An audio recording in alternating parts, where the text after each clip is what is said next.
So, Mayor, how many students do we have at our alumni school? I haven't heard an update. Do we have one dormitory closed? We have more than one. We do.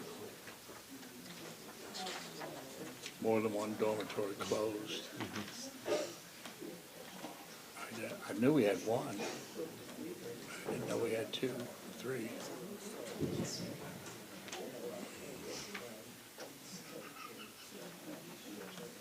I want to tell you this, when Brenda was in the hospital last week, in ICU, Paul Kahn's wife was in the hospital Darling, right? with the same problem. Stent, I heard. But she had a little more complication than Brenda had, is what I heard. Yeah, I heard that they came out, said she's okay. Went back in, came back out and said we've had a problem. Yeah. That scared me to death. Yeah, oh, I know it, But anytime you're in ICU, Brenda spent 5 days in ICU with heart problems. She had to spend 21 days over the holidays. And I told her, I said, it's about time the good Lord blesses you.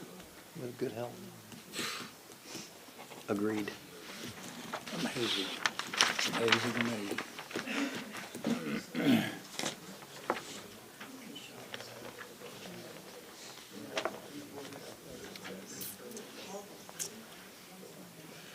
We got everybody here? All hearts and minds clear? Yes, sir. Yes, sir.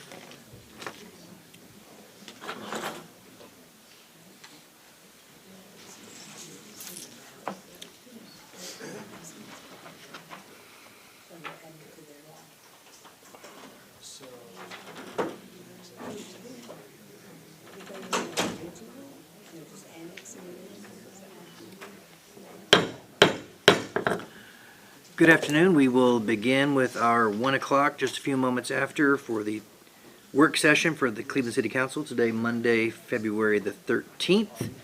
And we have a couple of special presentations. I don't have anyone registered for public comments at the 1 o'clock meeting. But the very first item on the agenda, I'm going to ask Councilwoman, my colleague, Councilwoman McKenzie. I have a proclamation to present in honor of your mother's 100th birthday. Wow. So please send our congratulations and love to her. That is an amazing milestone. And on behalf of the entire City Council, whereas Alma Louise Akins is being honored by family and friends celebrating her 100th birthday, born February 24th, 1923. And during her long and productive life, she has demonstrated countless ways her dedication and devotion to her family and friends, and earned the respect and affection of everyone she comes into contact with, from all walks of life and all ages. And whereas she has lived during the most eventful century of this world's history, in her quiet, caring, and thoughtful way, she's been a force for good, stabilizing influence on all those around her during these many years. And whereas she's always been so kind as to bake Christmas fruitcakes each year and send them to each one of us for our enjoyment. We do recognize that. Now, therefore, as mayor, we do hereby proclaim February the 24th as Alma Louise Akins Day all across Cleveland for her 100th birthday, and consider it an honor and pleasure to extend these congratulations and best wishes on our behalf. Councilwoman McKenzie, would you like to say anything? I'm just going to bring this down to you. That just thrilled her. Tell her we said happy birthday. But you can't do any fruitcakes with this one. I understand. Congratulations.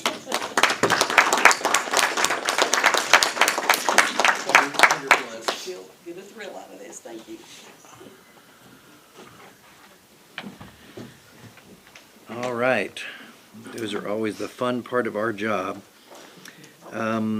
As I mentioned, that is the only presentation. I see members of our Cleveland firefighters. They're here to support the 303 project, and we're very thankful that you're here. And I don't have any other special presentations. Mr. Fibus, we can begin with our city manager's report.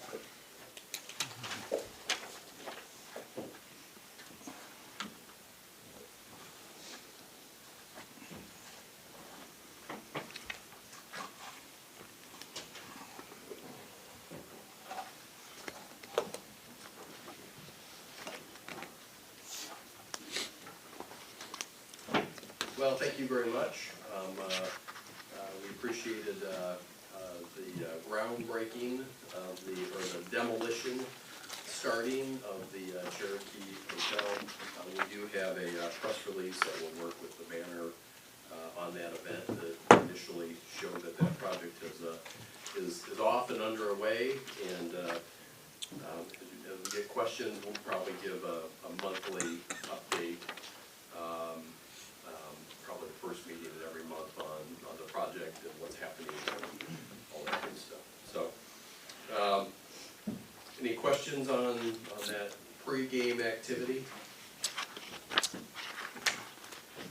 Everyone was a little tired after the game last night. Everyone. So we have a lot of interesting things to talk about. I think there's some things that have a little depth today. First of all, we want to start off with what we've been calling Project Green Arrow. This is the Greenway camera system. We had the pilot project that has been in place for a couple months now. Chris and are both of you coming up, or just Chris? Chris Miller will be filling you in on what the results of the pilot project is, and overall it's been successful with the quality, with the ability to use and all those things. So it kind of passed the first test. So we are going to give you the first snapshot of phase 1 and looking for any feedback or questions on that. There is one caveat. Cleveland Utilities has not got us the, I think we asked about 3 weeks ago for numbers, so that's kind of a gap, kind of, well, should we wait until that? But I think it's important to go through that. But there's one gap in our cost that we don't know how much it is just to put the electrical on the poles that we need to attach to. So just keep that in mind as you see costs, and hopefully that information will come in fairly soon. So with that, I will give a lot of credit to Chris. He literally has been making these cameras from scratch in his little fork that he has, and he puts them all together and they put them up, so he knows the technology inside and out. I've had it on the camera videos on my phone, and I'll be able to watch that. It's very clear, and they're going to show you some of that probably in a moment. But it's I think a great first step, and the costs seem pretty reasonable as well. So with that, I want to turn it over to Chris Miller, who's going to talk about Project Green Arrow Phase 1, and we can go from there.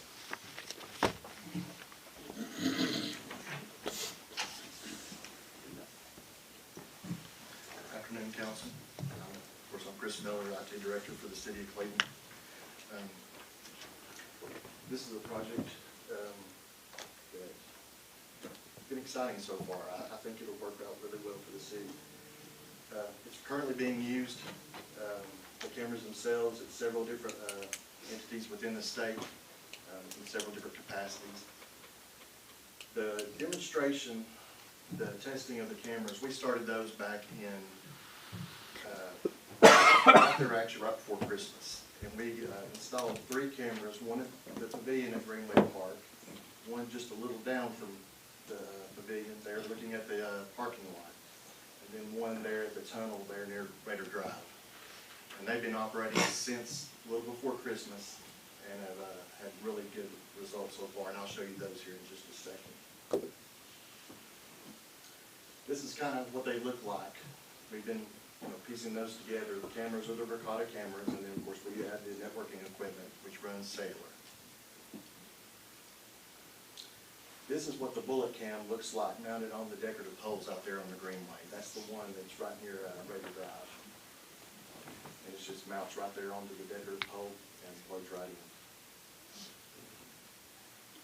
The dome camera right there at the pavilion. it looks, you know, right into the pavilion. We actually have another camera picked out for that pavilion that I think will work a little better, but that's the one that we've had up there since Christmas. That's the multi-camera sensor. It actually has 4 cameras on that one, which I'm hoping to use. Have one looking at the pavilion, one looking at the playground, and then one looking on either direction of the trail. Wow. So it'll all be 4 cameras in one. As you see on the news, New York Times did a piece there on the Memphis incident that they had a while back. Their camera system is actually what recorded the officers out there. So, and theirs is called Skycop. So, yeah, ours will model that one pretty close. Now I'll get into how the software works and what kind of video that there is. Start that up. That's the interface, that's the live view of actually what's going on the Greenway right now. As you can see the pavilion, there's the tunnel, and then if you scroll down, you can see the parking lot there. And we'll go ahead and click on the parking lot there and show you kind of how that one works. You can make it full screen, and then you can actually zoom in and see, make, model, and almost read everything that's on. But, and that's actually, that camera is actually across the field there, so it's shooting across the field to that parking lot. You can actually, we won't do it, but you can actually pull that camera back, and you can see the pavilion, that whole area, the building, and almost catch the stage with just that one camera, if you wanted it further back. We have it zoomed in just there on that, just because we knew there'd be more activity on that camera for the demo. One of the neat features that this software has is what they call floor plans, which could be used for buildings, but we're going to try to use it for the actual Greenway. You can actually pull up, and eventually it will be the entire map of the Greenway, and you can click on each one of those little cameras, and it brings up the live view for each one. So if you're looking at it, say from in here, if you're not really sure exactly which one you're looking at, if you're looking at a grid of cameras, well, you can actually click on each one and see what's going on at those particular locations. So I think it's going to be very useful. As far as recordings go, if there is an incident on the Greenway, of course, law enforcement will be able to pull the video up. And like I said, it's pretty much instantaneous. As soon as you know exactly what date and time that you want to pull up, they can pull it up and send this video to whoever they need to send. That one actually was recorded 2 weeks ago, that particular one was. And like I said, we were just basically testing out to see how quick it was to download the video, how quick it is to transfer it, if need be. Chris, can you zoom in on the video? Could you, get a face? Is it Yeah. possible to do No, that? we've got it where the faces are grayed out, right? Okay. Yeah, it does, then you can zoom in on the video. How long are the files kept on the server? They're actually kept in the cloud, For how long? forever. As long as we're in the service, it's forever. Wow. But yeah, we can go back as far as we need to go with them. They actually stay on the cameras for 30 days. But as soon as it's recorded, it's uploaded to the cloud. So if somebody tries to damage the camera, it's pretty much too late at that point. So that's kind of how that works. As far as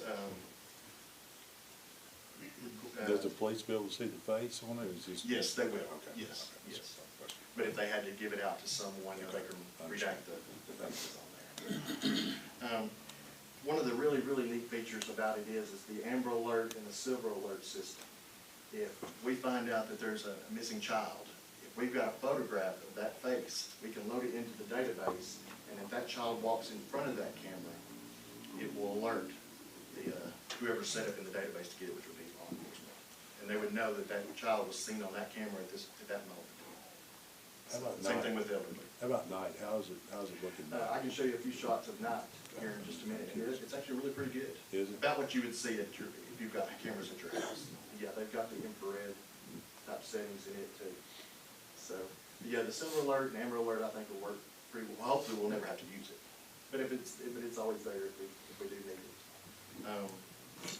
As far as LPR, the police department has a much nicer version, I think, coming of the LPR, but these are able to do live LPR.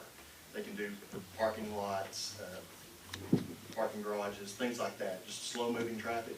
They can kind of do that kind of stuff, so that might be a nice complement to what their new system will have too. So, if you want to go back to the, after the presentation, there were cover those. Talked about the command interface. These will be monitored either on a television screen with all the cameras. They can be shot out to many televisions if need be. No monitors. There's actually an app for your cell phone. You can actually pull it up live. The police officers can pull it up live there. They can send a link to another officer and say, hey, I'm seeing something on this camera. We need to, you need to look at this, and they can send it back and forth. Of course, obviously on the computers. That was taken this morning. That's some of the cars there at the Greenway. That was towards Sunrise there. Talking about the night vision, that was the one in the pavilion. That one is actually shooting across that parking lot there, and if you were actually even closer to it, it would shine in even brighter. I just, from the angle you've got there, that's kind of what the night vision works on there. It would still be good enough that you could identify it. As far as implementation, there's over 5 miles of unbroken lighted greenway. We're hoping to use the existing poles or their locations. The project was broken down in phases, with phase 1 being from Church of God to north to Greenway Park. And that was, does everyone get a copy of this, the map that I gave you? Okay. This, each one of the yellow dots represents a camera that we will put in. Most of the dots will have 2 cameras, one point in each direction. So hopefully we'll grab pretty much the entire Greenway. Myself and Jason Bennett from Parks, we went out and rode that whole segment of the Greenway and picked out the locations that we felt like would be the best to get the most coverage for those cameras. And we feel like we've got it really pretty well with that, with those particular dots there. So how many cameras do you have there? that is, I'll go to my next, 31 cameras and 18 locations. So, the equipment costs and things like that is right at $75,000 for this phase, plus whatever this installation cost for the utilities. Chris, I have a question, just, you talking about the cameras, number of cameras. Is it possible to get all the parks with the same cameras in it, with this system too? Yes. Like Deer Park and Yes. Mosby Park, that have, the police will have access to those too? Is that something that could be put on a pole also?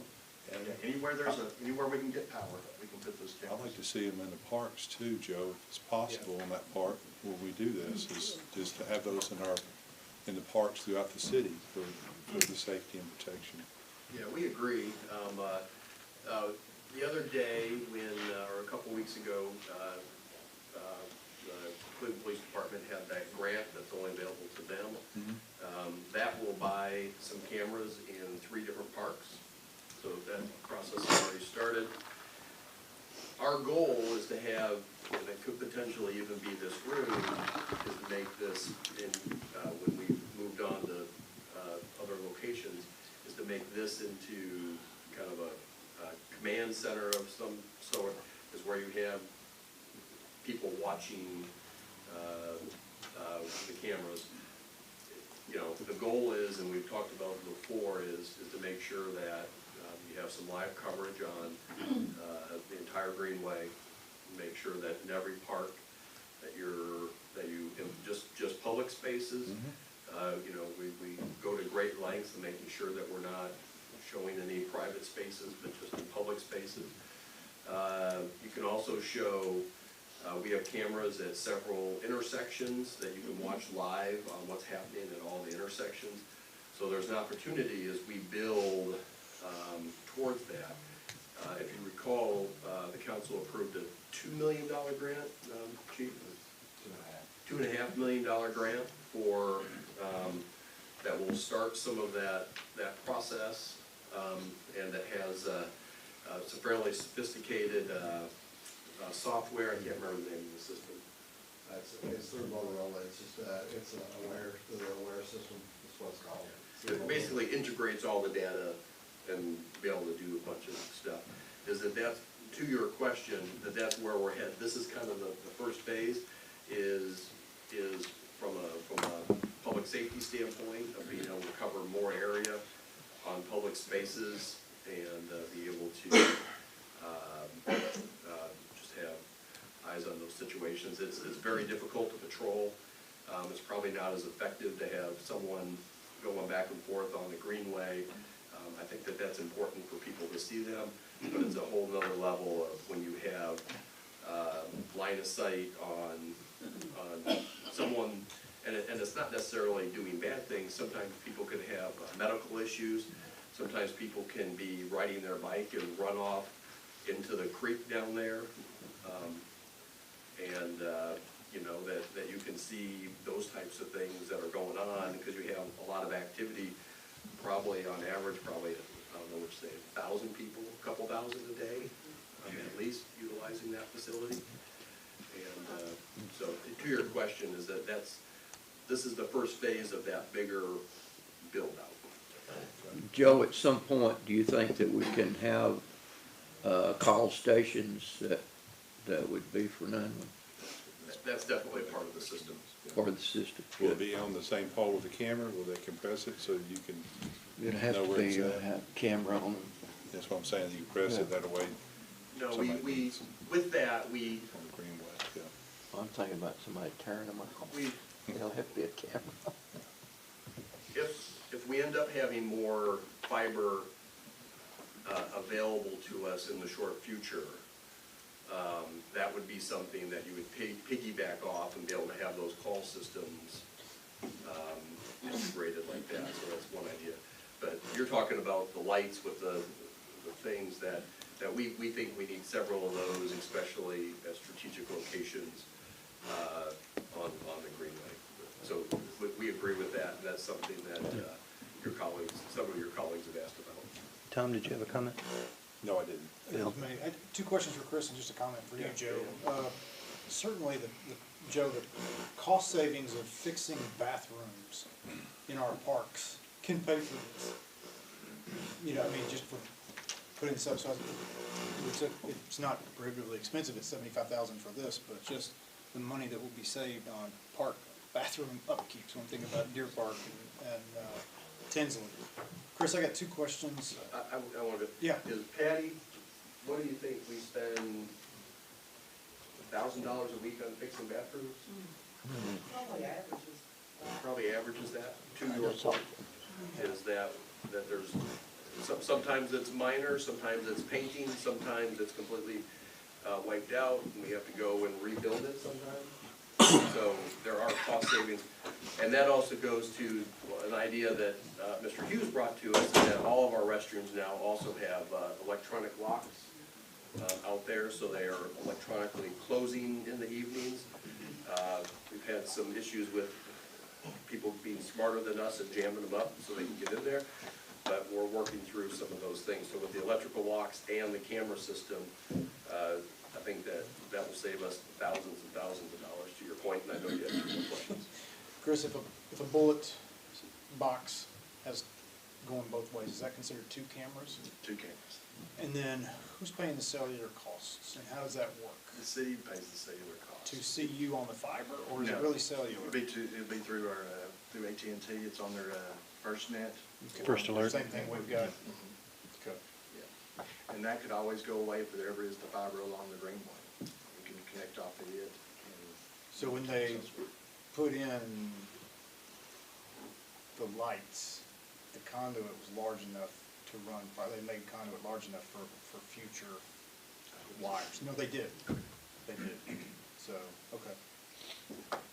Thanks. I have a follow-up question for either. I didn't notice it on the Memphis photograph, but is there a requirement that we have to put you're on camera, smile, you're on camera, signage on the greenway now that we are running that 24/7? That I'm not really sure yet.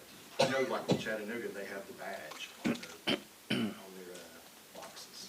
I don't know if I think there's kind of two answers. I think it's only respectful to let people know that that's the case, but I also think it's also a deterrent, that if people think they're Sure. being watched, that you can do that. But before a lot of this stuff, if you're on public spaces, you're fine, but we're going to continually work with our insurer, Mr. Kimball, on making sure we don't get into any civil liberty type issues and a lot of that. If you're on public space, you're fine, but we need to make sure that the cameras stay on public space.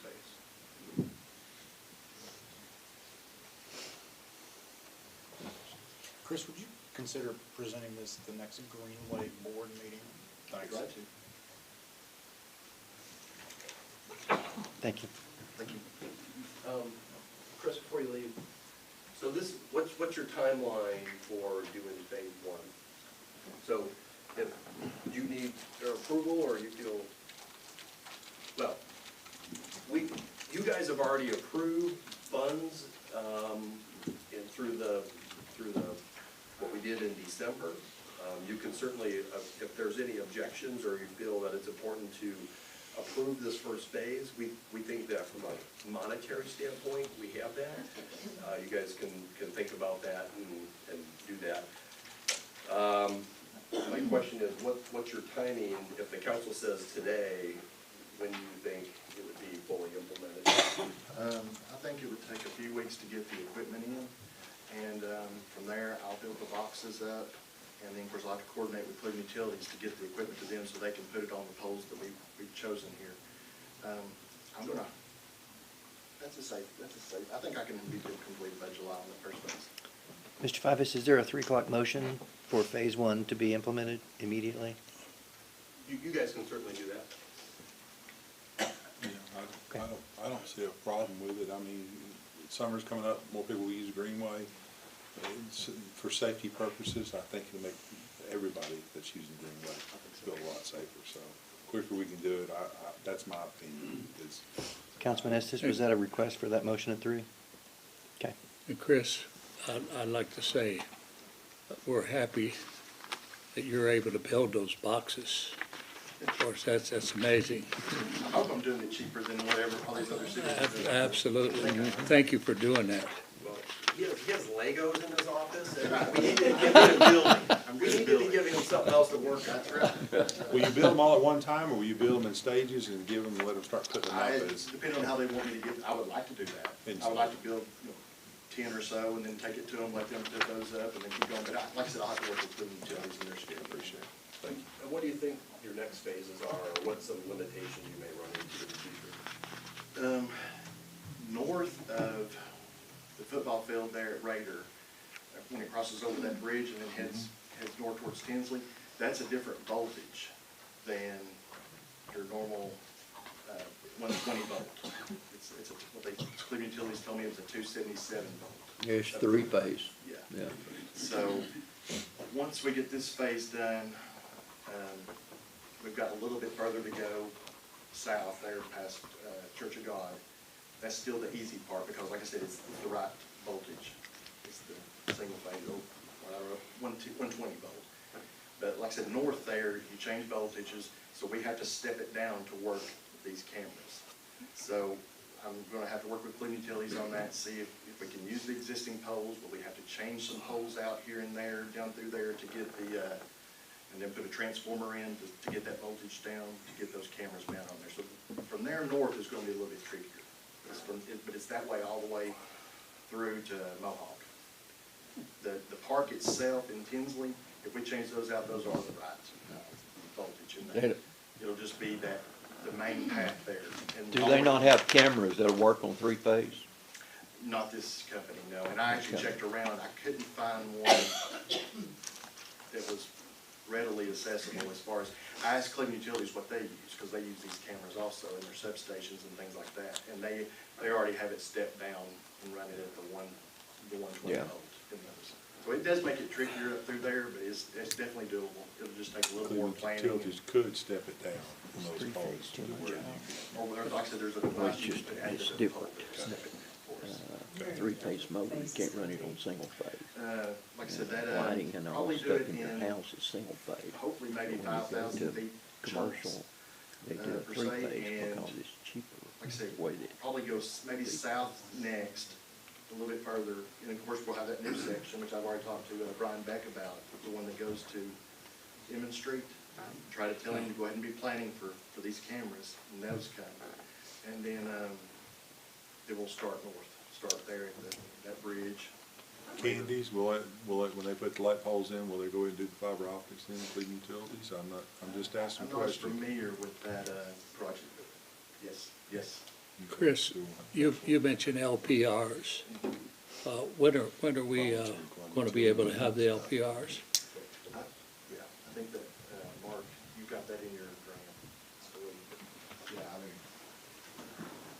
I mean, basically, LBR is gonna be depending on that grant. If, hopefully, we'll know this month, the grant, how much we're gonna get, because the two grants, one grant is $515, and then one's, $2 million, but it's competitive, so we don't know how much money we get, so that's what's gonna depend on, but, if those grants are approved and awarded to us, we would start, first of March to try to start getting those implemented and put out. But as far as that, that's depending on the grant. Either one of the grants would have the LPRs in it, right? Right, yeah, the first one, we would see how much we got out of it, and then we would look to see the competitive grant, to see if it was added to it. So depending on how much we get is how big we go. So that's kind of cool, but it's all designed to build this base of in-camera systems, LPRs, and we kind of Project Blue Shield is kind of putting a kind of hedge of protection around the city, looking at LPRs and camera systems. So depending on how the grant goes, depends is how we move forward with that. So and then we would tie in to what Chris is doing on the Greenway and what they're doing with this project. Well, if I was Megan, I'd be undoubtedly very worried tonight. Thank you. Yeah.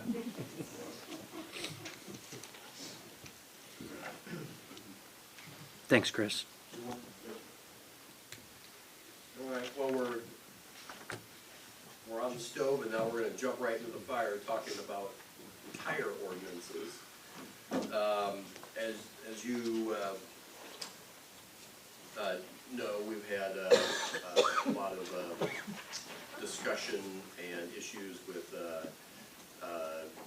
scrap tires, different words for them, used tires. I would say, if you asked, and I asked right now, Tommy, don't you think on a weekly, if not a daily basis, you're seeing scrap tires just dropped in random places around the city?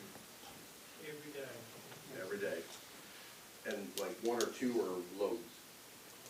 This past week, we had a big, like, 2 loads over here on Poplar Street. And that's no surprise to many of you, because you've heard the complaints and turned in many of them. So, you know, at some point, you get to the point that you have to be a little more aggressive in that. As many of you know, and we've talked about scrap tires before, is that it is a program that is run by the state and the counties. Is that the way the system works is that the state put in a system to where you assess a fee at where you purchase your new tires. At that time, that money goes to the state, and then a portion of that comes back to the county to run your scrap tire program. Part of that is that they made that every county needs to have at least one drop-off location for scrap tires.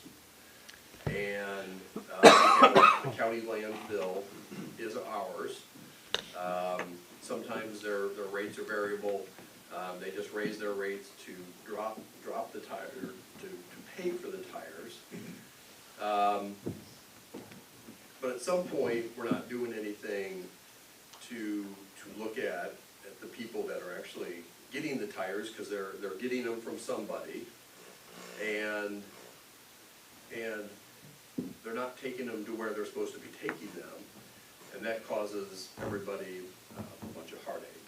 So I asked Robert and Joel Prince to spend some time and come up with an option. We're not here pitching this is coming, but we're looking for feedback or ideas. And this time, if it's all right, Mr. Mayor, I Certainly. would want to have them come up and do a little presentation. It is not on the agenda today. We're not voting. It is a little more aggressive enforcement than what we've done in the past on tires. And we're here just to elicit feedback and discussion. So with that, I'll turn it over to our team.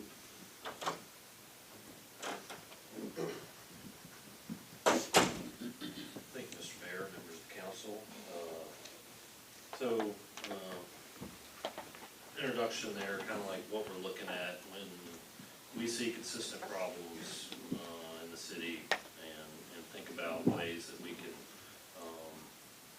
work on options to remedy those situations, what they are. You know, I've seen the piles of tires, we see it, Tommy works with it every day from you know, picking up on the side of the road and all these things. We spend resources, time, effort on that. And so if there's an answer out there to what might fix that, to where we can go to help alleviate those problems, then that's where me and my staff and all of us come in and look at those options.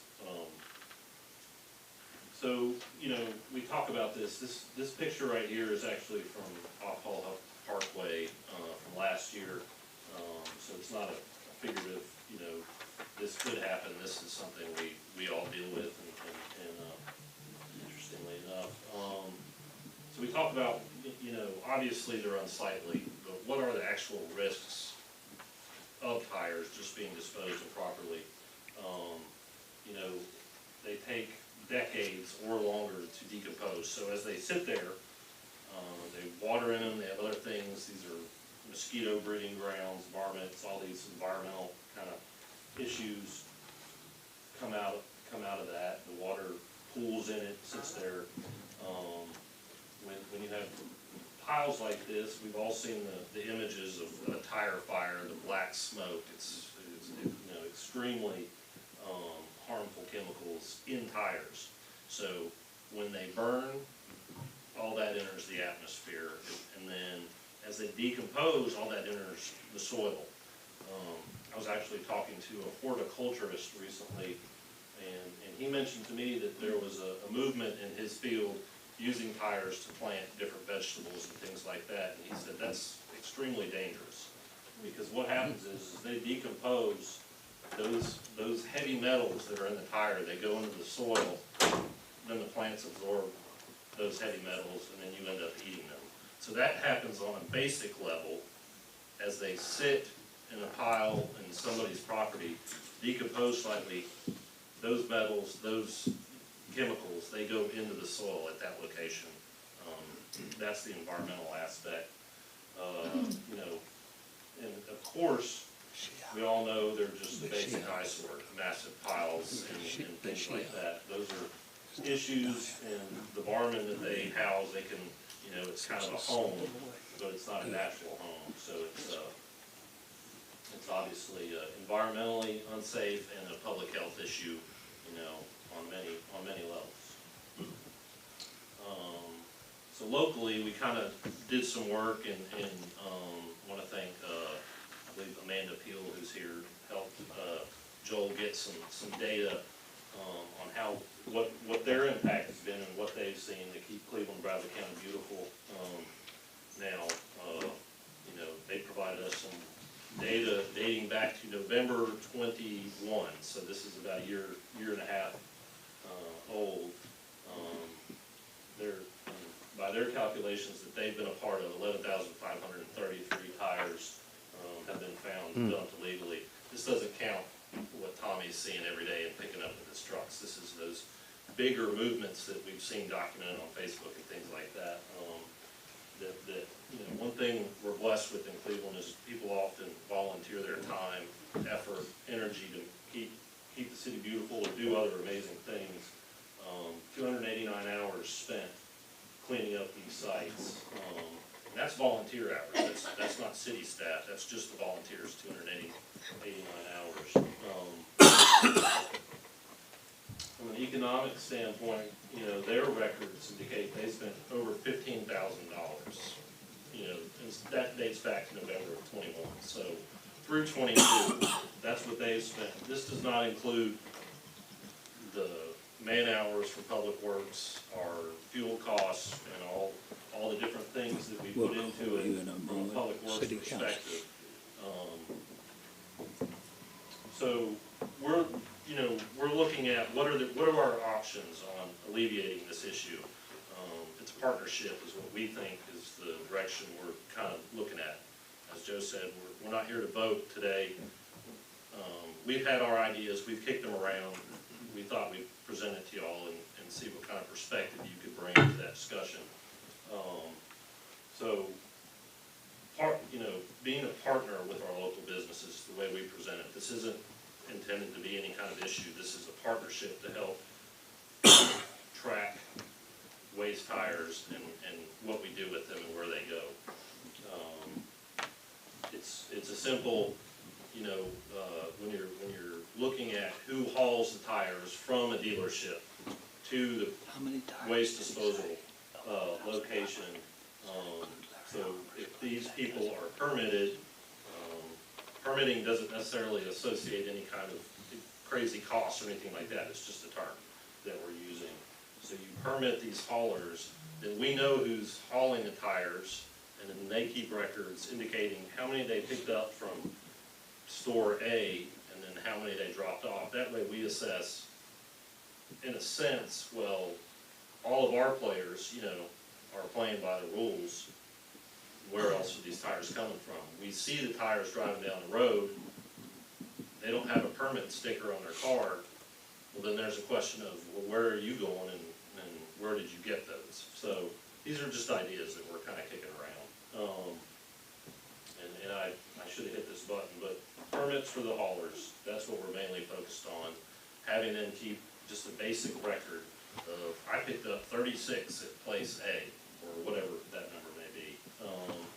And then when they dispose them, I drop those same 36 off. That's what you're looking for. Other things we talk about, those environmental concerns and things like that, they exist whether they're dumped illegally or just sitting on a site waiting to be picked up. So how do we store those? Those are some things that kind of we've been looking at. Most of our retailers do a fantastic job with that, and that's just one aspect of how we're kind of looking at this whole issue. So storage, and then our code enforcement inspectors can go look at it, and you can drive by and see how they're stored, and if that's the correct fashion. There are certain guidelines you're supposed to follow. So in this picture here kind of gives you a sense. I told Joe, you know, I want to thank Joel. He put this presentation together for me. I said at the end I want a picture of Cleveland that shows, you know, the perspective we all have. We live in a beautiful place, and part of my job is to help maintain that and keep it going. And so that's what we're looking at. We'd like to come together with our retailers, with our haulers primarily, and say, you know, how can we make this better for everybody? And I'm happy to answer for specific questions or input. I'm happy to. If a hauler is doing it right, how does that work? Say he picks up 100 units. Sure. He charges that person per unit. That's right. Okay. Where should he dispose of them? Well, Is a landfill the only place? Yeah, we have one place in Bradley County, it's our landfill. That's where they're supposed to go. The way the state system was organized, that's how it's designed to work, is you take it to the landfill and that's where it goes. Now. And they don't go in the landfill, that's just the drop-off. Right, that's just the drop-off location. Now, I know that there's some that probably have, you know, recycling partnerships that already exist, and we can, you know, work out who that is and what that looks like for sure. But I'm sure there's some of that goes on with, especially some of the national brands. I want to tag on to that. I talked with Freddie Bryson at Lincoln, a ton. We can't, how do we handle people who don't operate in Cleveland? A lot of these tire haulers are not Clevelandites. Well, and so one of the things we're looking at is with that permit, you get a decal on your car. If you're inside the city limits, and you please see a truck full of tires, they're gonna look for that decal. Okay, if that decal's not there, then we can ask them where they're going. Because they're not a permitted Cleveland hauler. Right, I mean, But they're just driving through, Polk County to Georgia, let's say, and they cutting through Cleveland, because, you know, Georgia has, sure, some of these, a lot of tires in Cleveland wind up in Georgia. yeah, I'm sure. Okay, for recycling purposes or Right. others. Right, and there's plenty of, so we will have some pass-through traffic that's not ours. They're supposed to stay in the county, or if they get recycled, they go to certain facilities. You know, that's certainly a question that we'll have to kick around. The basic idea is, and that we're looking at, is we've got to make sure that if we do find tires, they're not coming from us, so then we start backing out. Where are they coming from? So does MTS have any insight in this? Because I see this more as a state problem, and they let the county solve it at a county level, but the cities are feeling the brunt of the tires. Sure. So MTS would, I think, would have some say about fixing this at the state level, rather than us trying to solve a problem with no tools. Well, we've done a considerable amount of research, and a lot of this ordinance actually came from Memphis, that we've looked at. We've reviewed what they do. There is no other, you know, there's guidance, but not many other places are doing anything yet. They're just spending public works hours and dollars and going and picking it up. So, it may be on their radar, but they have not given us any indication they have. So if they see a truck and it doesn't have the seal on it, the permit seal, they can stop them. They can. But all we can do is ask them where they're going. Well, that's it. The hauler should ideally possibly have some kind of, you know, documentation. You get receipts when you drop them off the landfill, or if he's going somewhere else, that's you know, a certified location. That's what we're looking If for. they don't have a receipt or anything like that, no documentation. Well, and so the question, and especially relates to what Bill, Dr. Estes just mentioned, was we do have some coming through, but for the most part, those are gonna be in specific locations of town, you can know where. But yes, then the question becomes, well, where are you going with these, how did, you know? And are we gonna have like a list from the local tire companies that who their haulers are? Well, I think that's, you know, certainly a part of it, because you wanna place the emphasis on the hauler himself, herself, themselves, who's actually taking it off-site. So, they probably use specific people, is my guess, and from what I understand. So, you know, that may be definitely part of it. So is this gonna be a requirement that if they're hauling for Well, and retail that's, places, they need to get the permit? that's right, that's the way it would be designed. What happens in a if, sense. what happens if you stop them, they don't have a sticker, they don't have a seal, Right. don't have a permit? Well, What that's- happens then? Well, it's, and I'd have to lean on my, friends in the police department a little bit about, and they're, you know, these discussions are still so preliminary, I'm not sure we have all that ironed out, but that there would have to be city court, some kind of, oftentimes with tires, we end up in environmental court. And, so there's going to have to be recourse, I don't know what that looks like, and, you know. If they do a regular route through here, they're not from here, they're not Right. necessarily dropping them off here, but they're regularly coming through here. Coming through. Is it possible to have some kind of documentation for them to show that they're going somewhere else, proof that they're dropping those off? Well, yeah, I mean, certainly, or a record that, the license plate, whatever, you know, I think there's gotta be some Something level. so that there's somebody's not coming here from Georgia or Alabama. And we're not looking to create a problem where people have to avoid us, we're just trying to take care of our own problems, and without impacting, that kind of But scenario. that can be part of the I think problem, so. coming here from other states and bringing theirs as one of ours. Well, and we don't know at this point where those 11,533 tires came from, but we know where they were left. And that's what we're looking at the most. But those are all parts of what we have to figure out, absolutely.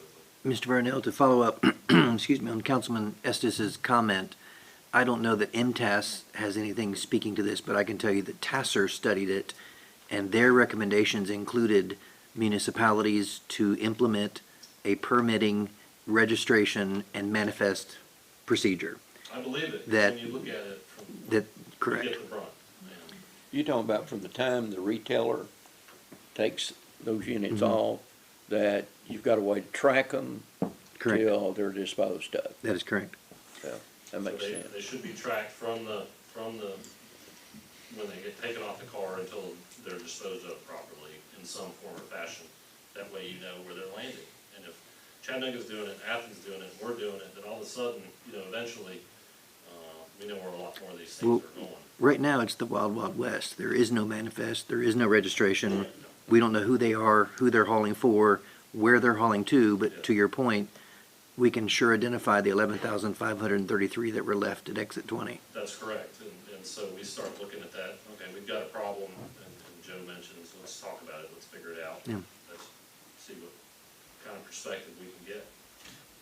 And I think there's a market system that they try to, they have the good haulers, that they charge amount and they're doing the right things, but I think there's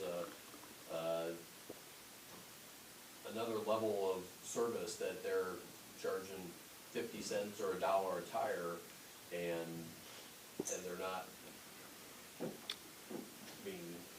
no one just knows what's going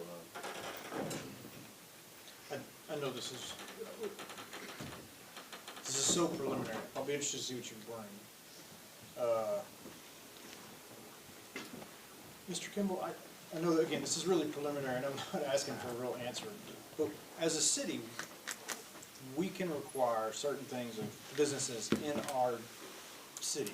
Charter gives you certain authority to regulate businesses. Yeah, the concerns you would have, what you're talking about here, the steel deliveries, concerns, somebody driving through the city of Cleveland with a tire in the back of the truck, not breaking any laws. So, I don't know what the basis would be for a traffic stop. If he's a police officer, that's my perspective on it. Well, and one thing we've talked about is the number of tires and what kind of vehicle it's hauling them. I mean, there's, we've looked at, whether it's a pickup truck, I've got 3 tires in the back, so I'm taking them out to my house in Polk County and I'm gonna change my tires versus, But we're not Say what really you can't talking do, about, you we're can- talking about truckloads. that's correct. Clearly, what you couldn't do is you can't regulate somebody's ability to drive through their cities, right?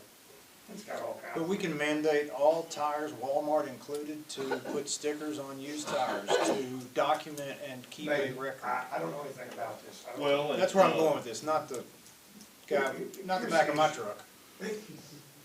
I don't know what Memphis has in place, I don't know what they decide is their No, authority. no.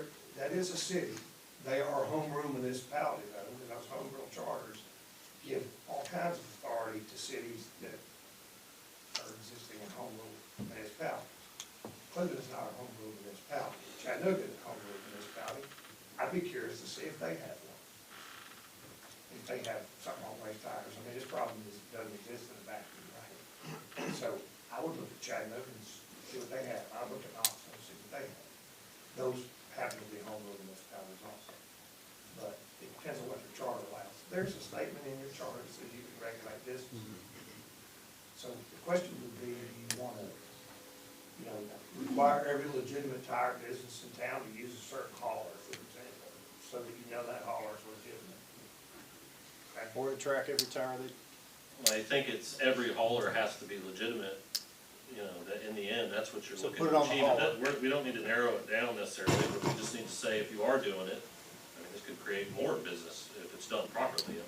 That's the way I see To it. this point, I believe we've got some pictures and documentation of certain people that are doing this here in Cleveland. Going through town with their pickup trucks loaded down, people taking pictures, some of them the same truck over and over and over.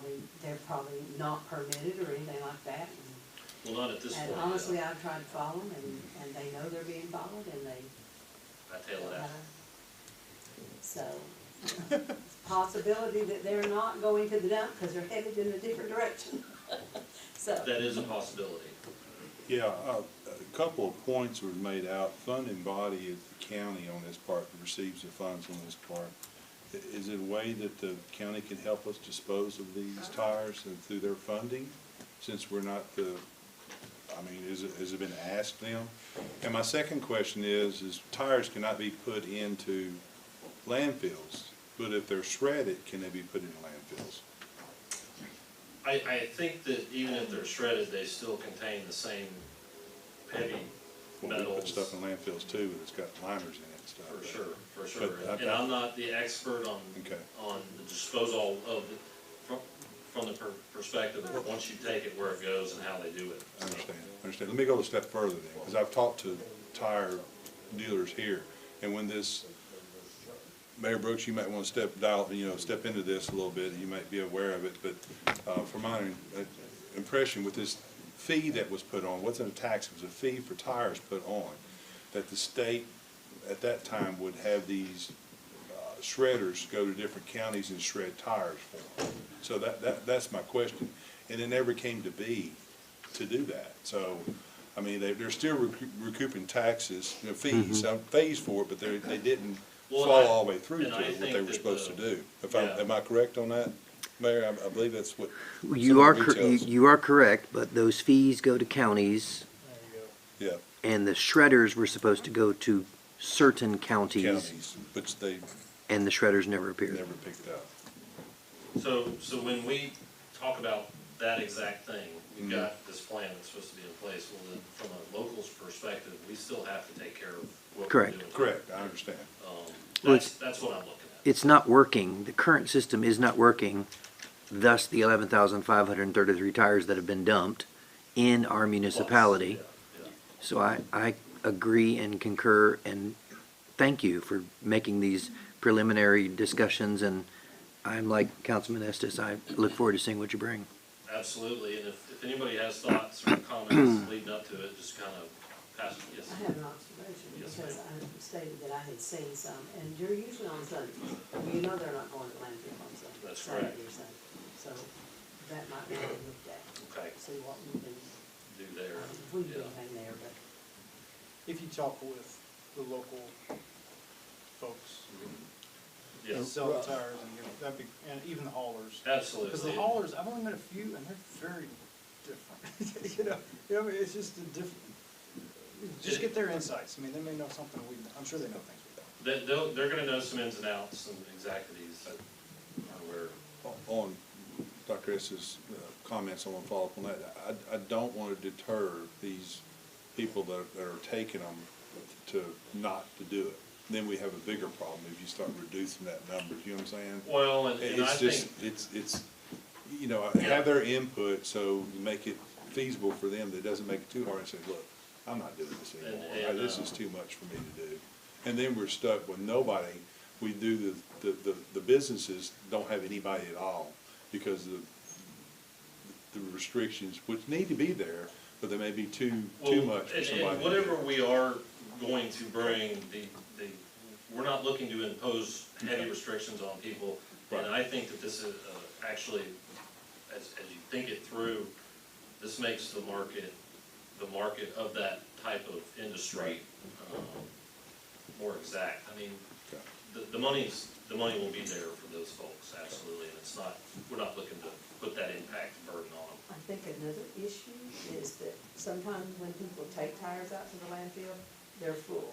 If they're Yeah. full, they're not gonna accept anymore. where do So they- what do the people do with those tires? Well, that's right. and that's certainly a And I've had separate dealers tell me situation, that they will not receive Oh, I it. know. They said, I can't have it, and they said, well, the state says it's the only place I can take them. Una- And they have to force them to take I them. think it's unanimous. We've all gotten that same call from. Yeah.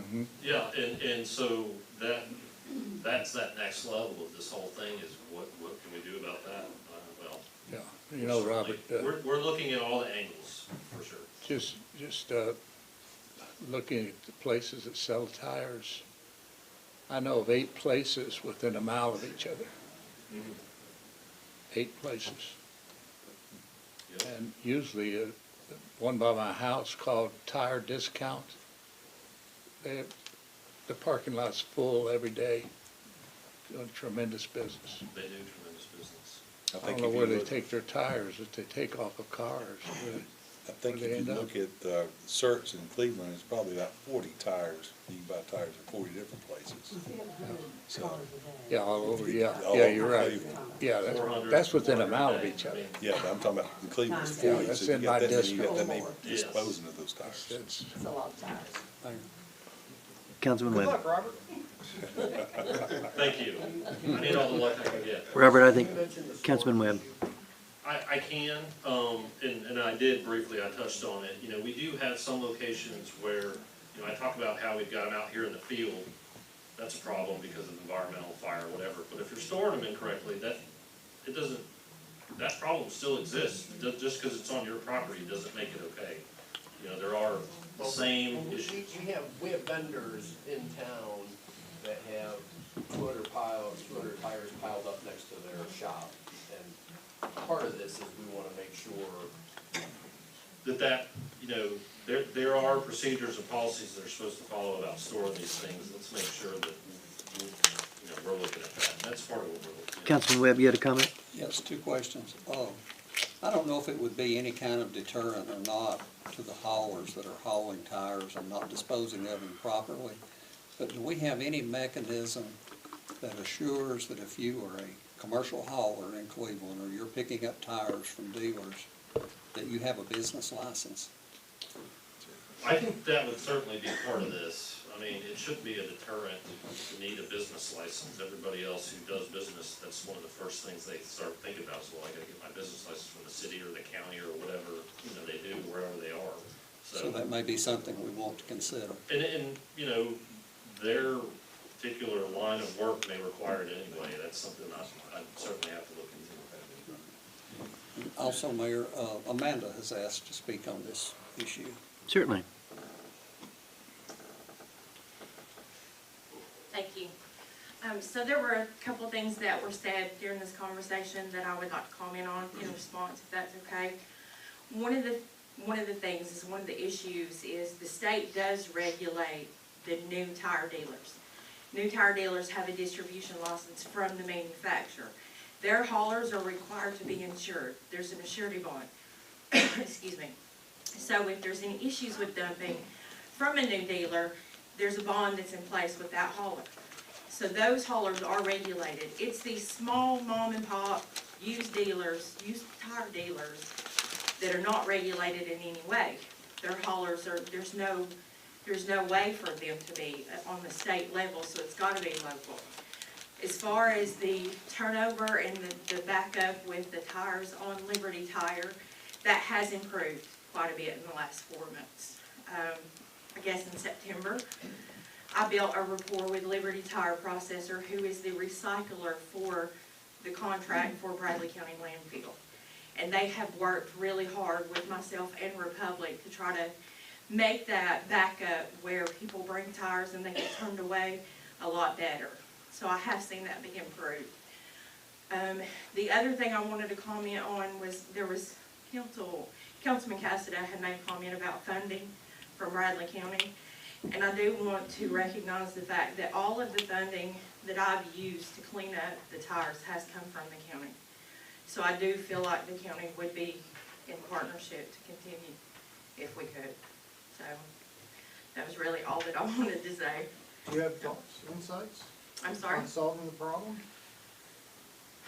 I feel like if personally, I feel like it needs to start with where the tires are coming from. So the mom and pop, the small dealers, if they were regulated, and then they had to fall back on their hauler to show proof themselves. Instead of trying to stop every person that we see going down the road, we take it back to those used haulers or the used tire dealers. I feel like it needs to start there. And if you did that with a business license or a permit through them, I feel like that would be easier to accomplish what we're trying to do, which is stop the illegal dumping. Amanda, how does the state determine who they require documentation from and who they don't?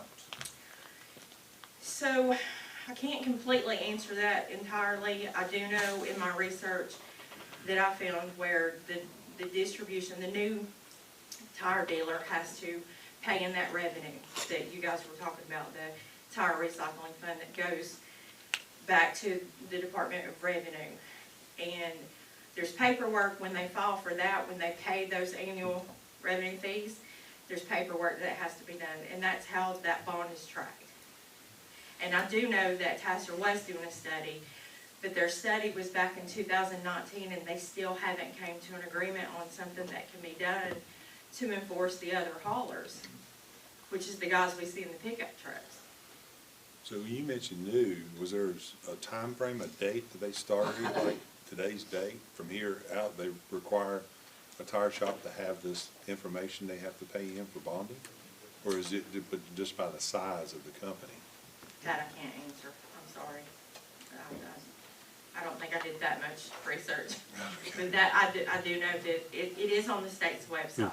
What the requirements is listed on the state of Tennessee's website. And Ms. Amanda, just so you'll understand, Tasser is not a rule-making body. They are not able to make rules. They're simply able to recommend to the legislature what the legislature should then implement as new law. We can only make recommendations.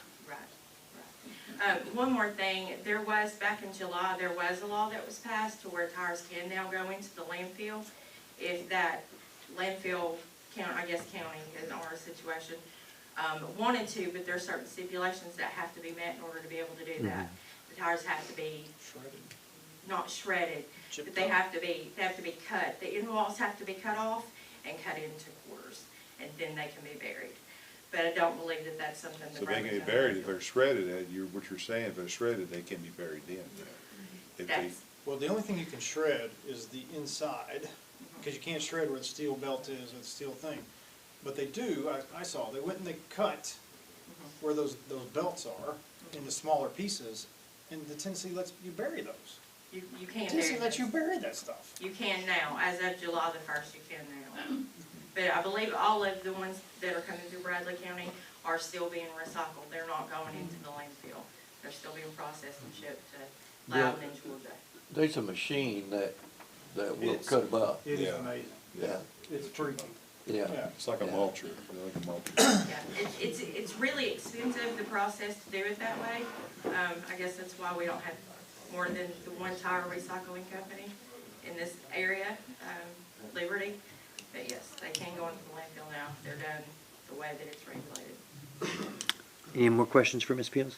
Thank you. Yeah, thanks for what you're doing. Oh, Thanks for being here today for I this. appreciate the support. Yeah, really. Thank you. Thank you, Mr. Farnell. Any questions for Robert? Thank you all. Thank you.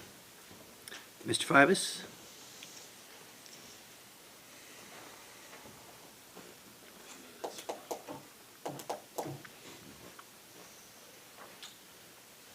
Yes, thank you. We're on item number 3 now. Want to take a minute and talk about the land bank program. It's been brought to my attention that, well, it's been an issue for a while. We know that Dustin Tomey has spent a lot of time redeveloping properties. I spend probably at least once a month talking to John Kimball about issues with titles and properties on, because we do the sales, the tax sales, and looking at some of those. Because there's an entity called what's called the Land Bank Corporation. Thanks to Mayor Brooks, that we are able, we're one of, I think, 2 or 3 cities that aren't home rule that can actually do the program. I think there's a total, I think there's several home rule cities and then a couple cities that allow us to do that. The purpose of the Land Bank Corporation is basically to put together an entity that the city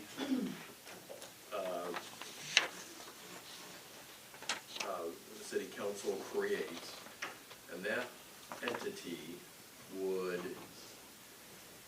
work on finding mostly buildable lots.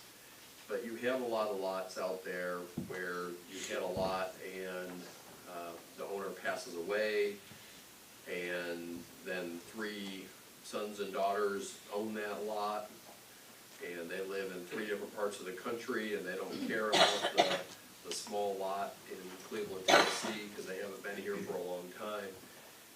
One of our goals as a city is to be able to take these lots, and one thing that City Fields does is to take those lots and to reuse those lots and to put new houses or homes for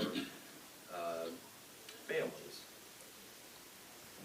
So this entity would help with that problem using different tools that the state allows it to help quiet the title and get those titles back into the hands of the city. Now, there's a whole process where you have tax sales. It allows this, the Land Bank Authority to buy properties before they actually go to the tax sales. Several other things, and today isn't decision time, but we wanted to get any initial thoughts before we have a little group.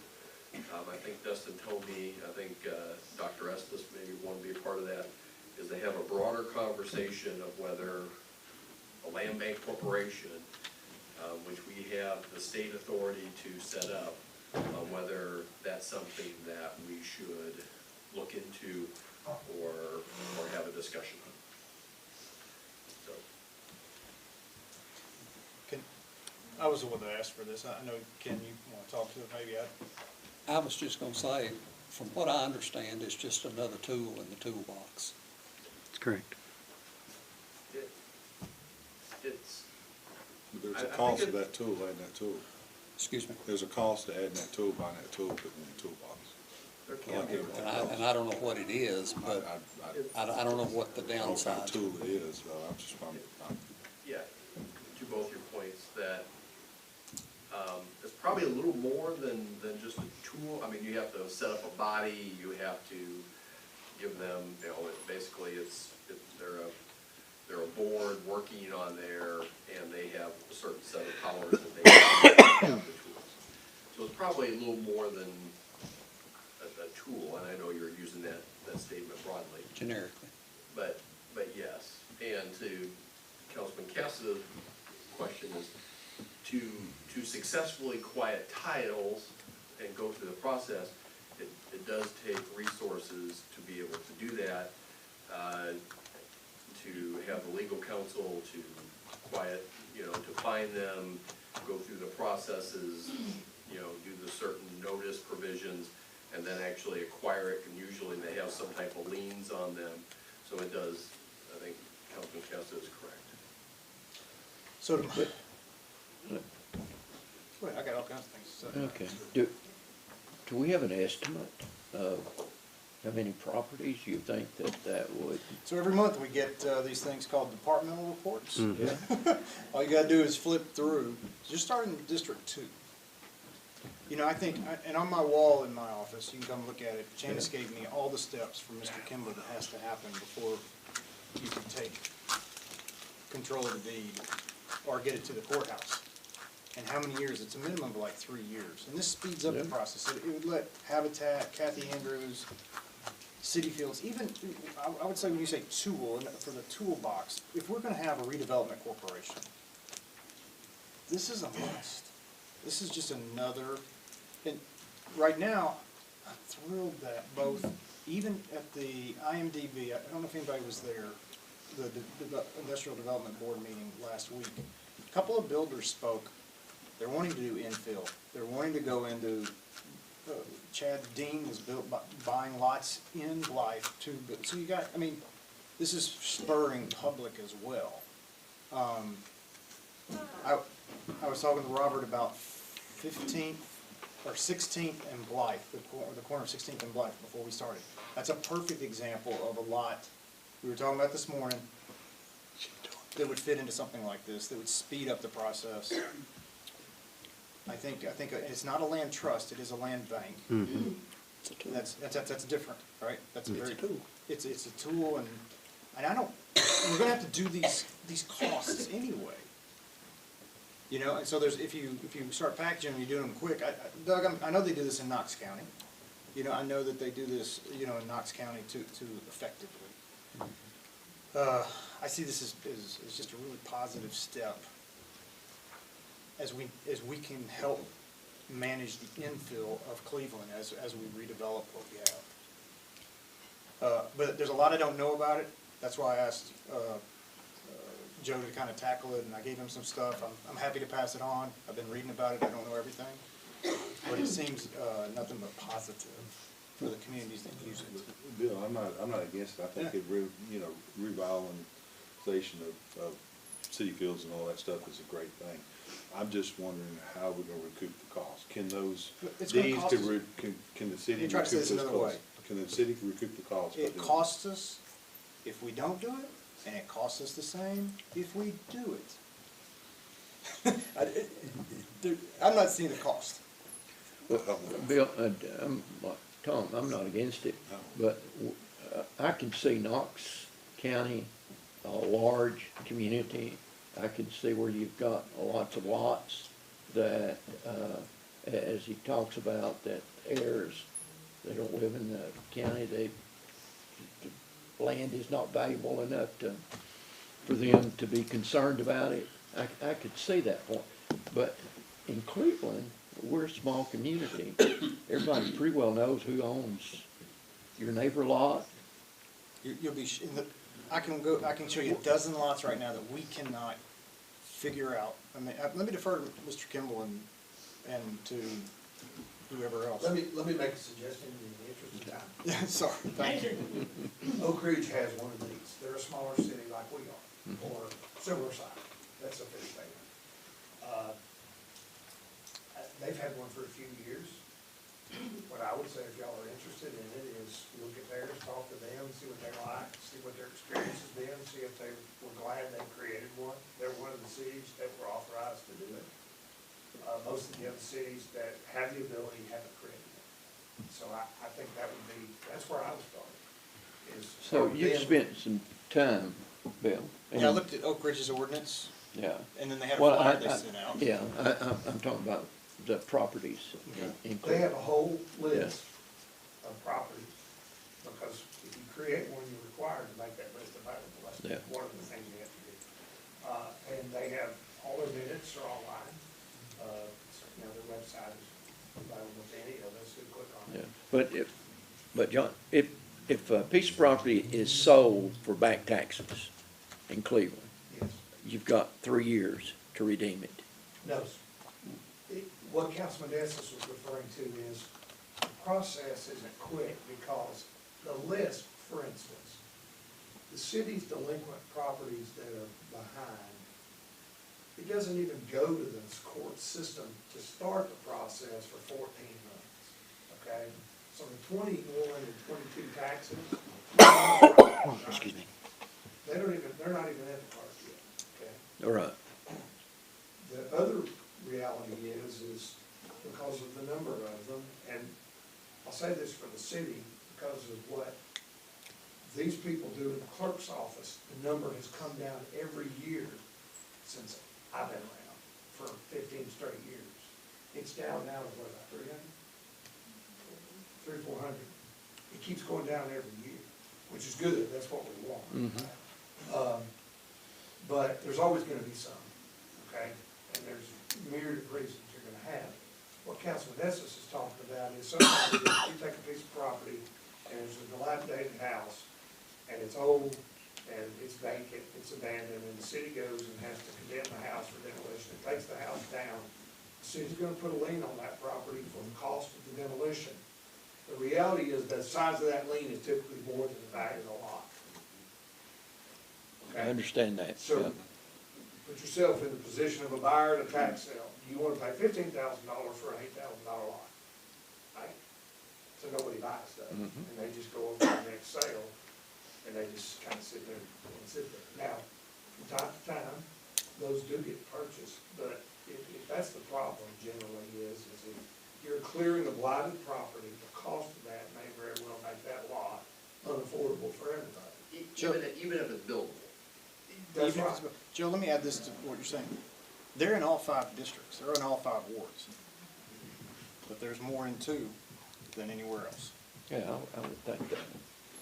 And in parts of two where there's momentum, and this is a tool to help private builder, they'd help get it in the hands, I mean, exactly the kind of things that we want to do. We have two great organizations in Habitat and City Fields who are committed, you know, and as well as just cleaning up the title so that we could, the land bank could auction them off. Mhm. It doesn't have to go to nonprofits, so that private builders, I mean, it can set up its own rules. Knoxville's different, I've said enough, but it's. Well, I can see the back end of it. If you've got a vacant piece of property that nobody will maintain, and, or if it's got some kind of building on it that we have to take down and we charge back, and you're gonna put that back on the tax Lien, roll. yeah, that's what I was At gonna say. probably an increase in value.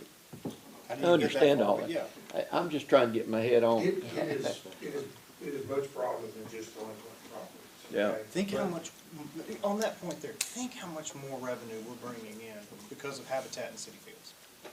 Yeah. Seriously, hundreds of thousands of dollars more annually in property taxes because of their work.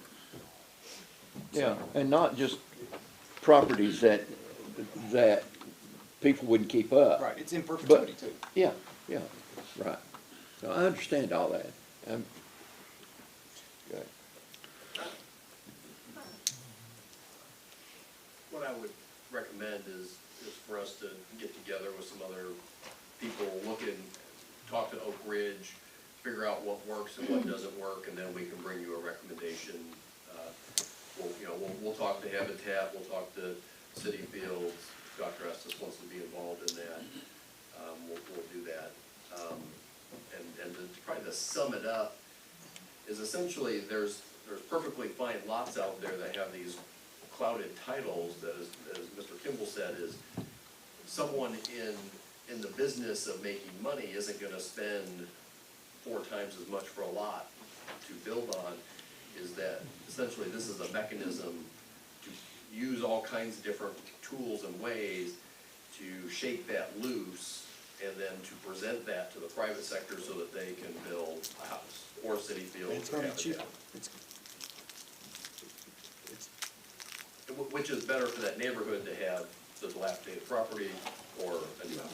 Yeah. And I know you all get that. So let us do some due diligence. We weren't here today to figure it all out, but just to raise the topic so you know what we're working on. And if it goes sideways, it's Mayor Brooks who put this in the legislation for us. I think, I just did the history, I think this was the last piece of legislation that I worked on in I think it was. 2018. I think this was my farewell.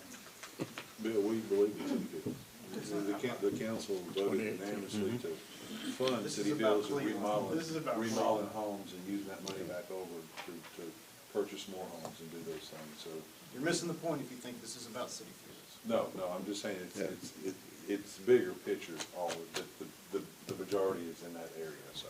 I would say about every neighborhood has houses that someone passes away. Sure. Yeah. And has 3 or 4 heirs Yeah. that don't care about the property, and it just sits there. Yeah, and sometimes you'll have those heirs that's passed away. Yeah. And then you've got kids and sometimes grandkids and, you've got a group of people that you would never get together. I think to get a clear title. I think Yeah. there was a church in District 2 that the entire congregation had passed away, as I recall. Just one. District 1. Yeah, Yeah. somebody did buy that property. Right, but trying to get that piece of property, the deed correct for them to purchase it was terribly difficult. And the goal is so that cities, that's not probably our strong suit of doing that kind of work. Right. You don't wanna pay Mr. Kimball for that. This group will wake up and have their meetings, and that's their goal, is to figure out, here's this problem on Elm Street. What are the things we need to do, Yeah. and try to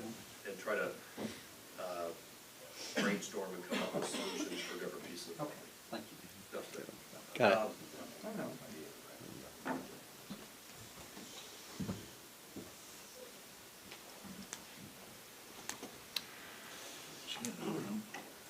Redevelopment on the former Whirlpool property. As we've talked in the past, we've had conversations about doing a redevelopment plan, which gives you certain options for TIF districts, for other types of redevelopment properties. We are getting close, and we essentially have a game plan on how to do that for that blighted property. We are beginning to start launching that, which will probably be March or April. That process is to have, the first step in having a redevelopment process is for the city council to officially adopt the redevelopment plan. The good thing is that we've already, it's the downtown redevelopment plan, and we've covered most of that, and you've seen that, and we've had a community process. So we'll probably have a process in which we'll bring back our old plan for everyone to look at, and it'll have an addendum on there to meet some state criteria. And then after we go through this process this spring, April, May, it will have an official redevelopment plan attached with it.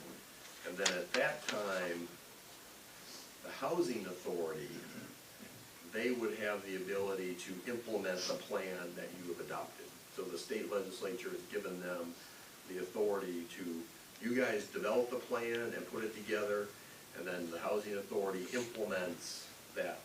Gives you all the superpowers for different redevelopment opportunities, brownfields, tax increment financing, other type of pilots and all those things. So if anyone has any questions, you can ask now or catch up with us later, but you're gonna start hearing about the redevelopment plan for the downtown. And if it feels like, well, we already did this a couple of years ago, it's because that you already have done this. But now there's a very specific regimented process that we have to go through to be able to do that. So, and we'll meet with everyone and show what that entails, all the different pieces of that. But just be aware that that's out there and coming. Anyone have any questions on that? We've talked about it a number of times in the past. Acquisition of 260 Inman Street, as you know, the council had approved in December to make an offer. We're getting ready to do that. That is the county fire station for all intended purposes. The actual property we would sell for $300, or we would make an offer from the city to the county for $375,000, and then have another. Then there's a piece of parking lot there that we would offer $75,000, and we would keep that. Our discussions with a vendor out in the community is that they would purchase it for around that cost, and we would obviously write that down and figure out a lot of that. I'm telling you this because you're probably going to hear from our friends at the county, and we just need to work through there. I will say that the county mayor has been always had a number of conversations with Mayor Brooks and myself. I think they're very supportive of the idea. They just need to know where they're going to go and how that works out, and that's what they've been working on. There has been a couple buildings that we've tried to acquire, not give offers, but try to figure out what they would be worth and some of those things. So I think they're open to this idea, and before we give this non-binding offer from the council, meaning that it would have to come back to you, that you would, then that's when, you're not voting on that offer, you're just knowing that I'm doing that. We're gonna go through, we're gonna give that offer. Anyone have any questions on that, or different ways you wanna proceed? Well, I do. Just here a couple weeks ago, they had in the banner, wrote an article about the commissioners out there about improving that. this site, going through, looking at the structure, looking at the walls, and spending money, trying to find money to fix this site up. From what I got from the banner is that they're not wanting to move. That was a couple weeks ago. It was in the banner front page. So,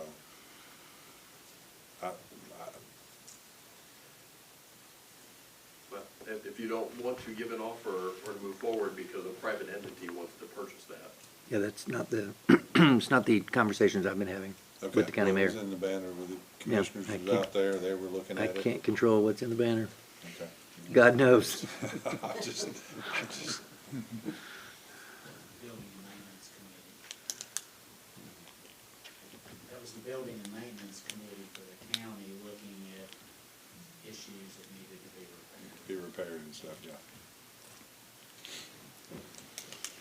So again, that would be a non-binding offer, meaning the council would still have to vote on there. You're not voting to approve that, you're just fully aware as we move forward on that and see what kind of response we get. Unless there's any question.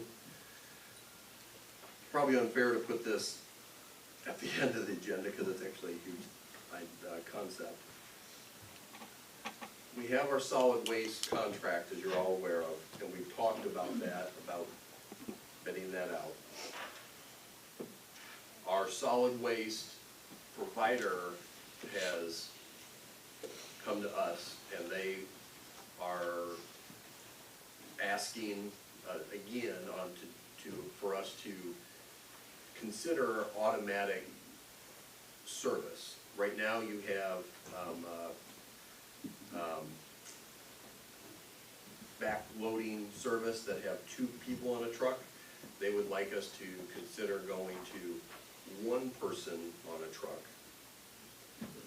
We don't have to make this decision today. There's 100 other pieces of information that you need with this.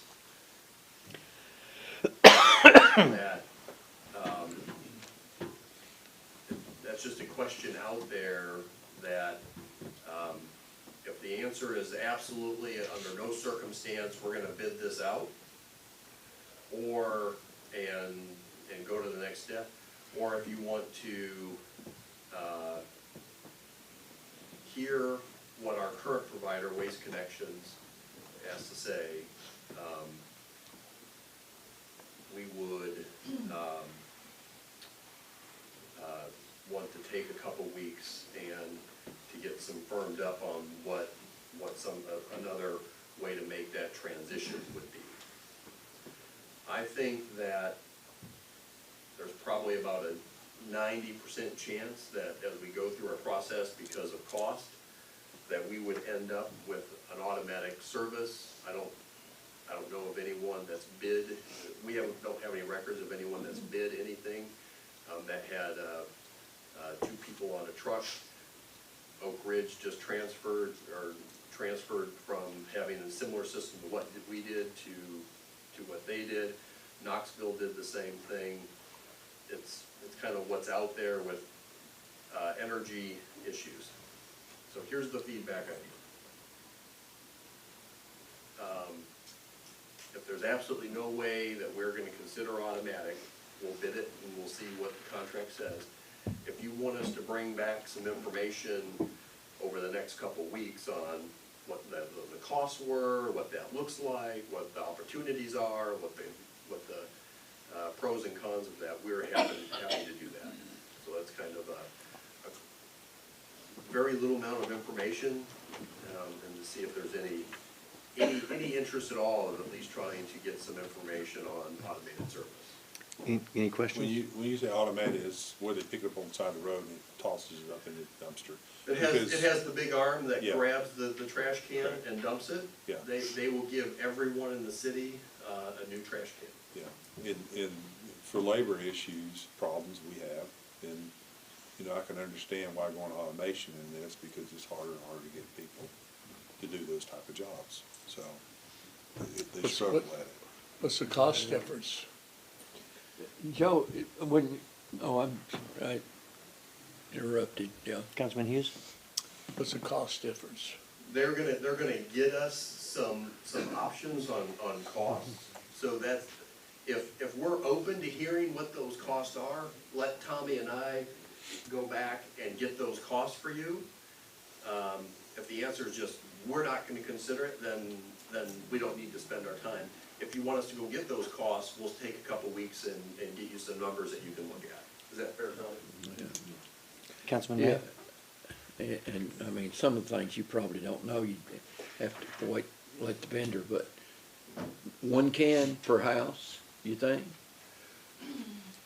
That's usually how they do that, Yeah. but you can get additional cans, and we will need to, and that's part of the information, Tommy and I talked about that this Yeah. morning, and we need to understand what that second can is that you can get a second can, but how are they going to treat that? Okay, what about Christmas when you've got all this stuff piled? We would, I would suggest to the council that you write in, certain times where they, allow, additional bags or something on those types of, times. Those arms, can they pick up bags? No, they or have to just- get out of the truck and do that. Yeah, yeah, On those Okay. special times. yeah, okay, Mr. Fivers, that's all. any other questions? Whether it's automated or whether it's the way it is currently, is there a recycling program in the new contract? Because that has been discussed by the council, that some kind of either voluntary or at a cost. There is not, well, in the current agreement, as you know, there is not an agreement. If you wanted to consider that as an add-on, not, you have this contract, if you wanted to consider contracting with them, we could put out a separate bid for recycling services for that. So there's probably a way to do that. Yeah. But that does cause an issue. Could it be sites instead of recycling at the house? Could it be a couple sites to where people can take the recycling versus being at the house? There's any number of options. Yeah. I just know that as our population continues to grow, there is continuing conversation that a city of our size that has zero curbside recycling is unfortunate. And I would like for some kind of a conversation about that. Yeah, I know that there's several council members that have voiced that. And whether we go for another 5 years with this contractor or whether we bid it out, is that there's options either way to get costs for the council to consider on those questions. Great. And the costs are gonna be high, but at some point but you're also getting a service. Recycling also reduces your waste stream as well. Sure.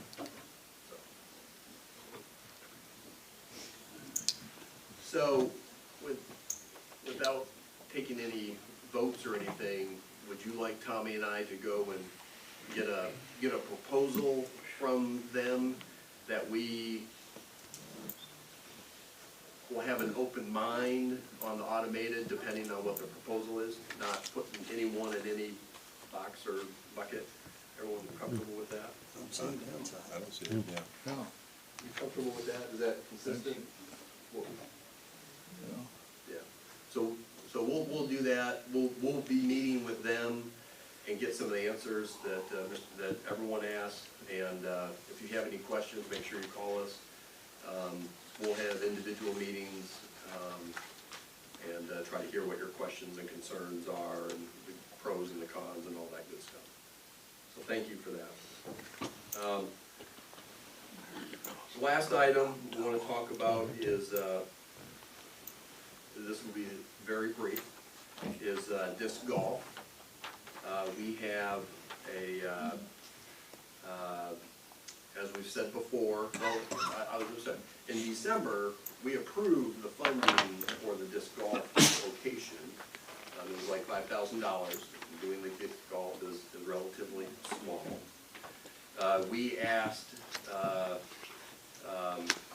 Justin and Rob Alderman, who are here to answer any questions, is that they have a design that is ready for the council to look at. If you were to go out there right now, they have flags put in throughout the course. And one of the questions they have is, what's the process? Because they want to order the baskets. They're paying for the baskets, but they don't want to pay for them if the council isn't interested in doing the disc golf course, which I haven't heard any concerns with. And so I would want to have them come up and talk about, now when we talk about a disc golf course, what they've designed out there, and they had, I think one of the preeminent experts in the country lay this out, is that you actually get 4 courses in one. You have short tees with long goals, you have long tees with short goals, so you actually get 4 different courses that you can play through this 18-hole course. So there's a lot of variability in this.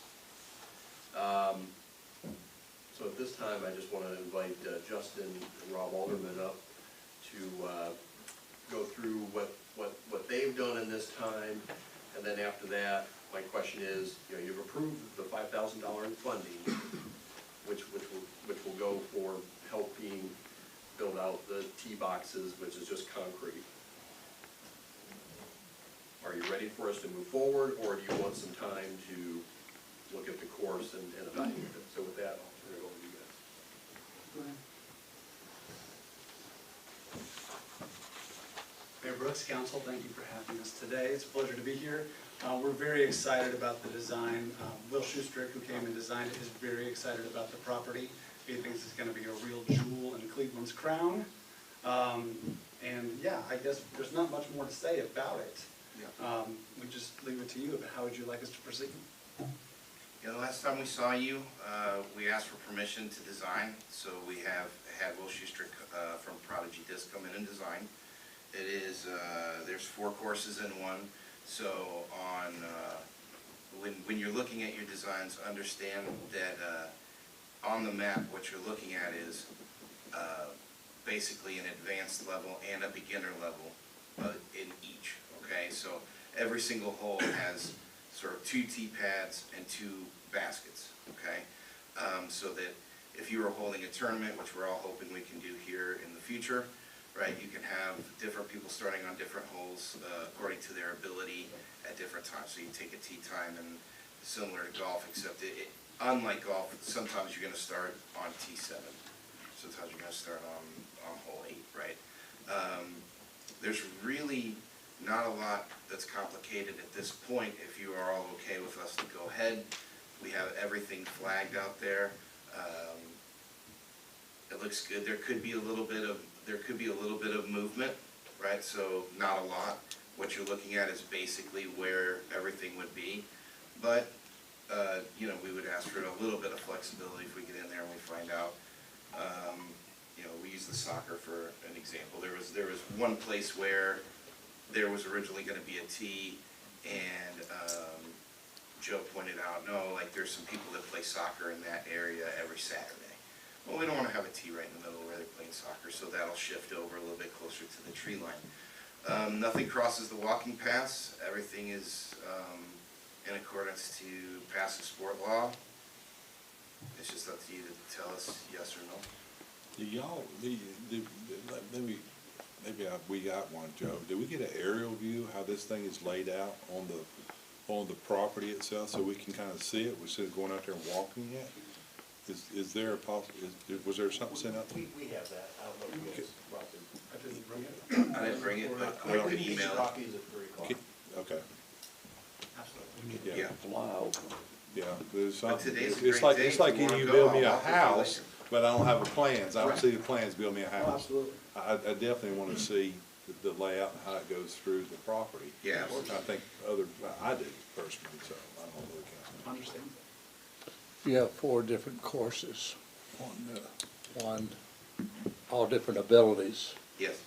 If you're having a tournament, how many people can play in a tournament at one time? Probably about 100 to do that, but then also you have the option of having multiple courses, be some people playing in Athens, some people playing in Dalton, some people playing in Chattanooga. While we only have one course here, you could mix and match, and so you could have up to 300 people just start on the different courses. And Cleveland's Fletcher Park course would just be one of them that they play. Okay. I guess the only question I have is liability. Sure. Do you have incidences where people get hurt out there, twist a leg, get hit? I mean, golf courses, you get liability. Somebody get hit with a golf ball and get stitches or knock them out. Is it the same thing with this as the city? John, I guess I asked the question, if we have it, what's our liability if somebody does get Same hurt? liability you have for running the park, Okay, which you have now. okay. For which you're insured, which you have limited liability under the Tennessee Governmental Tort Liability Act. Now, if I'm a private citizen, I'm out there playing and I hit somebody with it, Yeah. I've got liability. And, you know, if I'm a homeowner and I've got homeowner's insurance, that general liability coverage will protect me in that situation, just as it would you if you hit someone with a stray golf ball. Councilman Webb? Not having seen the design, I did want to ask a question. I'm sure that you've designed it in such a way that there's no conflict with any of the walking trails or anything like that. Correct. We don't cross any walking trails at all. Really, it is designed to work with the natural beauty of the park. That's one of the things that's cool about the sport. And so we really do, I mean, in any instance like this, what you're going to have is more people enjoying Fletcher in general, not just playing the disc golf, but disc golf will sort of walk them through the park in its own way, and then they'll get turned onto the park in general and be able to come enjoy it. And we've been mindful of keeping some of the green spaces open and not being utilized so that people can do what they like to do out there as well. So you made a point of not crossing the greenway. That's right. Does it run along the greenway in some cases? Yes, absolutely. And part of that will have to be, people walking down the greenway will be, you should have stated rules that say you don't throw if anybody, you wait until passersby pass by. Rob, do they still have, the middle schools had cross-country out there for years? Do they still do that? I believe that all of the schools, including the colleges, sometimes run out there as part of their practices and things. I don't know how big the tournament schedule is or isn't. But they could still do that? Oh, absolutely. This wouldn't impede that in any way. Okay. It's not gonna stop any of this won't interfere with any of the current trails or walkways that are there. That'll all stay exactly where it is. Thank you, gentlemen. Mr. Fivas, you said you would have a copy of that aerial for the 3 o'clock meeting?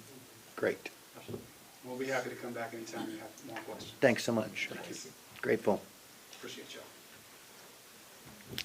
Mr. Fivas, that takes us to the review of 3, and I think if there's not objection, we will move the reports from council members to the 3 o'clock session in interest of time. That's good. Give us at least 10-minute recess. If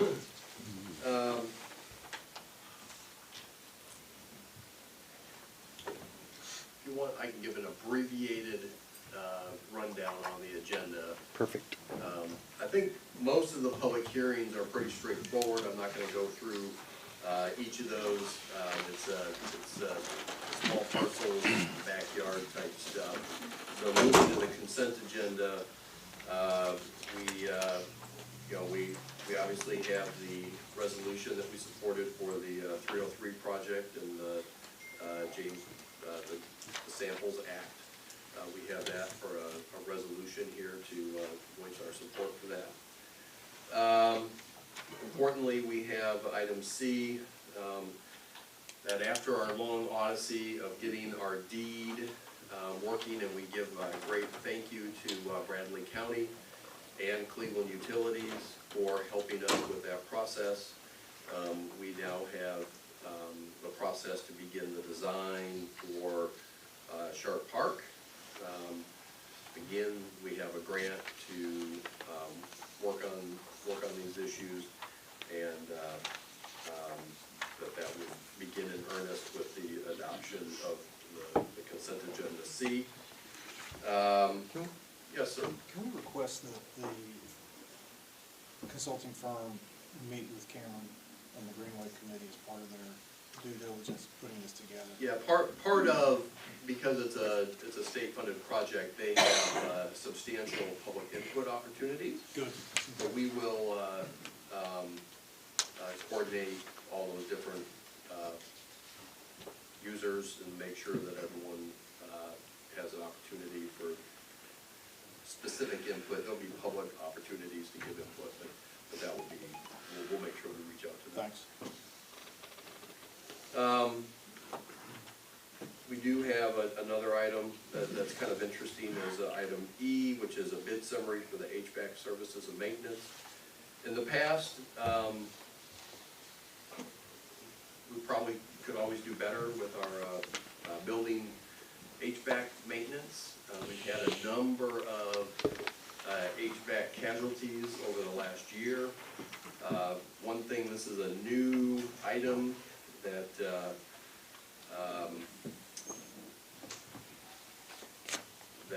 that we're putting together and working on, which is hiring someone to do preventative maintenance on our HVAC systems. What a novel concept that we should have been doing for a long time. But this contract will allow someone to come in and do substantial, make sure the coolants are checked, make sure that engines are going, make sure that all the things that you normally would do, and try. What we're doing now isn't working, and so this process would hopefully save us money by doing some preventative maintenance, which makes sense. Item F is a bid summary for re-roofing all of Fire Station 1 roof. When it rains, the building, so that's a problem. So this would take care of that. We got pretty strong bids. I think it's $151,000 for that. And then we have the motion on item I, which is the 770 Raider Drive purchase agreement, which at the last meeting the council had their motion. School board has gone back and adopted essentially that motion on what they would do, so they did that. If this item is approved, the next step in the process would be to initiate, I think there's some level of an escrow payment that would need to be implemented, but then we would also set up a closing before March 1st, and I don't think that will be an issue. And we will close that, and then at that time the city would have ownership, and then I think that's the next step, and then we'll figure out what to do after the current owner is satisfied, and then the city would bring in. So that's how that is tracking. So we're not dealing necessarily with the issues between the school and the city. This just really speaks to the issues between the city and the LLC.